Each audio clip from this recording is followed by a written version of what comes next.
मी आजपर्यंत मला खरं तर समोर येऊन बोलण्याची खूप आवड आहे. आजपर्यंत खूप साऱ्या नेत्यांवर खूप महामानवांवर मी बोलले, पण आज मी ज्यांच्यामुळे बोलू शकते त्यांच्याबद्दल मला बोलण्याची संधी दिली ह्याच्याबद्दल मी तुमचे सगळ्यांचेच आभार मानते. मला खरं सांगायचं तर आई नाहीये पण बाप आहे. आपण खूपदा बघितलं की आई दोन्ही कर्तव्य निभावते, पण माझ्या बाबतीत जरा उलट आहे. माझे पप्पा माझे दोन्ही कर्तव्य निभावतात. मी चौथीत असल्यापासून माझी आई माझ्यासोबत नाहीये, आता ती नाहीच आहे. तर माझे पप्पा माझ्यासाठी काय काय करतात ना हे मी खूप जवळून बघितलंय. त्याच्यामुळे आतापर्यंत मी कधी चुकीचं वागले नाहीये आणि वागणार सुद्धा नाही.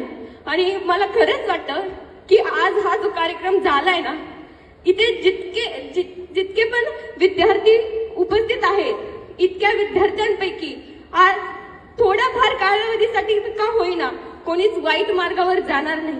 कारण आज हा जो कार्यक्रम झालाय ना तो खरंच खूप चांगला आहे. मी तर म्हणते पहिली 10-15 मिनिटं मी जरा शांत होते, त्याच्यानंतर माझ्या डोळ्यातून जे अश्रू निघत होते ते थांबतच नव्हते. कारण सर जे काय बोलत होते ते एक्झॅक्टली तसंच झालंय माझ्यासोबत. माझे पप्पा टेलरिंगचं काम करतात, आमचे दुकान आहे 2 टेलरिंगचे. तर सर तुम्ही ते टाचाचं सांगितलं. माझे पप्पा दिवसभर उभे असतात आणि खरंच माझ्या पप्पांच्या टाचा मी बघितल्या की इतक्या कठीण झालेल्या त्या. त्याला हात लावला तरी त्याच्यात कुठला सॉफ्टनेस नाही. आणि माझे पाय बघते, माझ्या पायाला एक सुद्धा स्क्रॅच नाहीये. ह्याच्यावरूनच कळतं मला की माझ्या पप्पांचं माझ्यावर किती प्रेम आहे आणि ते माझ्यासाठी किती करतात. आणि आज हा कार्यक्रमामुळे खरंच मला त्याची ओळख झाली. आईची तर म्हणजे किंमत आहे मला, पण काय करू, आईचं प्रेम कधी मिळालंच नाही मला. पण ना मला त्याचं दुःख नाहीये, कारण माझ्या पप्पांनी मला कधीच माझ्या आईची आठवण नाही येऊ दिली. आणि ह्याच्यासाठी मी त्यांचे आयुष्यभर ऋणी राहील. आणि ह्याच कारणामुळे मी कधी सुद्धा त्यांना मान खाली घालून घ्यायची वेळ नाही येऊ देणार. भले मी शिकेल नाही शिकेल, आय डोंट नो की फ्युचरमध्ये माझं काय होणार आहे. कोणी सांगितलंय की उद्या काय होणार आहे तुमच्यासोबत, पण स्वतःहून कधीच मी स्वतःच्या पायावरती कुऱ्हाड नाही मारून घेणार आणि माझ्या पप्पांना कधीच मान खाली नाही घालू देणार. माझी आज ओळख सचिन बोराडे यांची मुलगी म्हणून आमच्या गावात आहे, बोराड्याची मुलगी म्हणून. पण मला विश्वास आहे की वैष्णवी ही बोराड्यांची मुलगी आहे अशी ओळख मी नक्की निर्माण करेन. आणि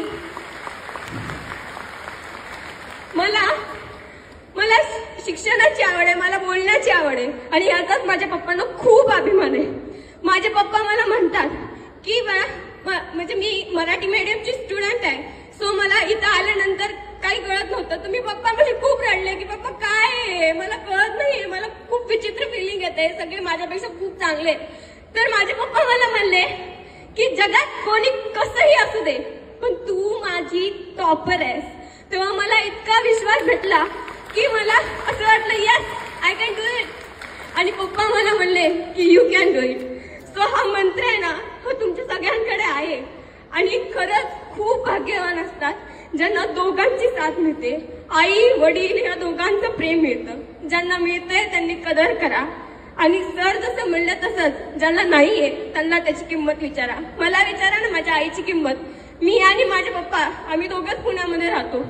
सकाळी उठल्यापासून मला माझी स्वतःची कामं करावी लागतात, पप्पांची करावी लागतात. ते जर मला माझी आई असती तर मला रोज सकाळी माझ्या हातात डब्बा मिळाला असता, जो की मला नाही मिळत. आणि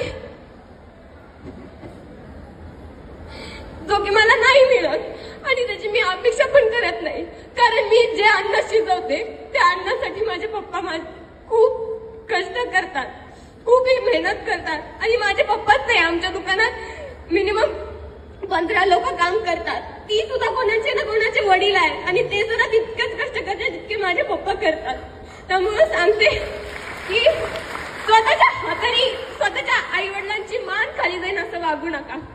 मोह प्रेम हे माया हे सगळं खूप थोड्या दिवसांसाठी असतं, खरंच खूप थोड्या दिवसांसाठी असतं. आणि मला असं वाटतं ना की प्रत्येकाला असा एक अनुभव यावा ज्या अनुभव